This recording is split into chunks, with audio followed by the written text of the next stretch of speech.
Истражувачите на Медицинскиот универзитет на Јужна Каролина работат на фабрикување на живо ткиво или биофабрикација од 2003.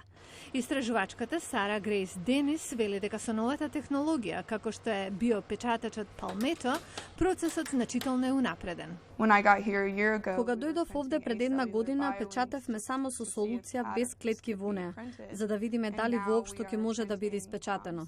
Сега печатиме импланти на скелетна мускулна реплика што ја всадуваме во глувци. Истражувачите подготвуваат комплексни хранливи солуции, наречени биомастила, направени од гликоза, протеини и живи клетки, земени од животни, што ќе бидат примачи на новото испечатено ткиво. Така, ова типично ќе има најмалку 1,5 милион клетки во него.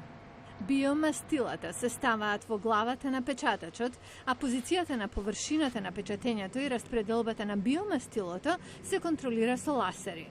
Доктор Майкл Јост вели дека процесот е целосно автоматизиран.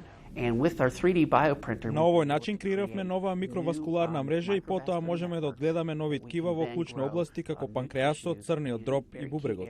Техниката е во почетна фаза и научниците се надеваат дека за неколку години ќе може да се во состојба да печатат замена на ткиво за оштетени човечки органи. Во меѓувреме, научниците треба да минат големи пречки, например како да се обезбеди крвен систем во ткивото што се печати, зашто тоа е клучно за негов опстанок.